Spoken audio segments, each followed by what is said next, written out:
आपण ऐकत आहात जगद्गुरु तत्वदर्शी संत रामपालजी महाराज यांच्याद्वारे लिखित पुस्तक कबीर परमेश्वर संपूर्ण. विषय परमेश्वर कबीरजी यांच्याद्वारे ब्रह्मा, विष्णू तसेच शिव यांना शरणामध्ये घेणे.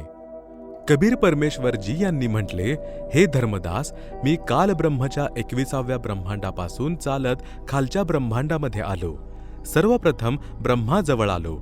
मी विचार केला की जर ब्रह्मा माझ्या ज्ञानाशी पूर्ण परिचित झाला तर हा एका ब्रह्मांडाच्या सर्व विद्वानांना योग्य दिशा प्रदान करेल.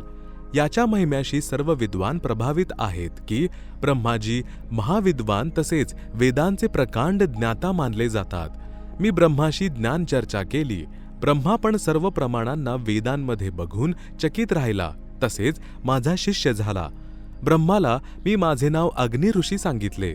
ब्रह्मा म्हणाला, हे अग्निदेव, तुमचे ज्ञान अद्वितीय आहे. प्रथम मंत्र प्राप्त केला. ब्रह्मा तसेच सावित्रीला मी ओम मंत्र दिला, हे बघण्यासाठी की हा किती विश्वास करतो. मग दुसरा मंत्र सत्यनाम देणार. यानंतर मी श्री विष्णूजवळ विष्णू लोकात गेलो. त्याच्याशी पण ज्ञानचर्चा केली. तसेच विष्णू पण माझा शिष्य झाला. त्याला तसेच लक्ष्मीला हरियम मंत्र प्रथम मंत्र रूपामध्ये दिला गेला, हे बघण्यासाठी की कालब्रह्मद्वारे डगमग तर होऊन जाणार नाही. यानंतर शिवशंकरच्या जवळ शंकर लोकामध्ये गेलो. त्याला तसेच पार्वतीला सोहम नाम दिले, हे बघण्यासाठी कुठे हे पण कालब्रह्मद्वारे परत्तर भ्रमित नाही केले जाणार. त्यानंतर अन्य ऋषी मनु आदींशी ज्ञानचर्चा केली. पण मनु आदी ऋषींनी कालप्रभावाच्या कारणे माझ्या ज्ञानावर विश्वास केला नाही. मला उलटे ज्ञान देणारा वामदेव या उर्फ नावाने हाक मारू लागले. तसेच पृथ्वीवर माझे नाव सत्ययुगामध्ये सत्यसुकृत होते. काही दिवसानंतर मी पुन्हा ब्रह्माजवळ गेलो. ब्रह्माशी ज्ञानचर्चा करू इच्छिली तर ब्रह्माने अरुची दाखवली. कारण की जेव्हा कालब्रह्मने बघितले की माझ्या ज्येष्ठ पुत्र ब्रह्माला तत्वज्ञानाशी परिचित केले जात आहे, त्याने विचार केला, जर माझा पुत्र तत्वज्ञानाशी परिचित झाला तर माझ्याशी घृणा करेल. तसेच जीव उत्पत्ती होऊ शकणार नाही. माझे उदर कसे भरेल? कारण की कालब्रह्मला 1,00,000 मानव शरीरधारी जीवांना दररोज खाण्याचा शाप लागलेला आहे.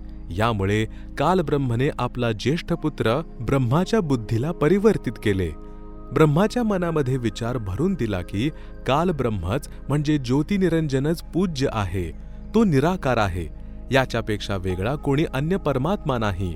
जे तुला ज्ञान दिले जात आहे ते असत्य आहे. हा अग्नि ऋषी जो तुझ्याजवळ आला होता तो अज्ञानी आहे. याचे बोलणे ऐकायचे नाही. हे धर्मदास, ब्रह्माने कालब्रह्मच्या प्रभावाने प्रभावित होऊन माझे ज्ञान ग्रहण केले नाही.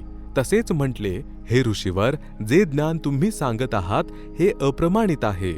यामुळे विश्वासाच्या योग्य नाही. वेदांमध्ये केवळ एका परमात्म्याच्या पूजेचे विधान आहे. त्याचा केवळ एक ओम मंत्र जप करण्याचा आहे. मला पूर्ण ज्ञान आहे. मला तुमचे ज्ञान अस्वीकार्य आहे. हे धर्मदास, मी खूप प्रयत्न केला ब्रह्माला समजावण्याचा.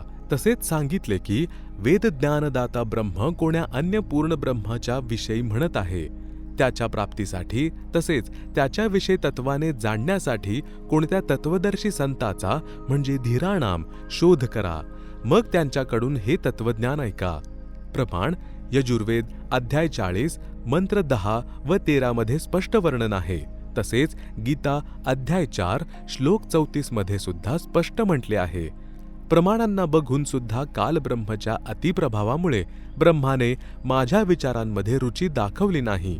मी जाणून घेतले की ब्रह्माला कालने भ्रमित केले आहे. यामुळे विष्णूजी यांनी पण अरुची दाखवली. तर मी तिथून शिवशंकरच्या जवळ गेलो.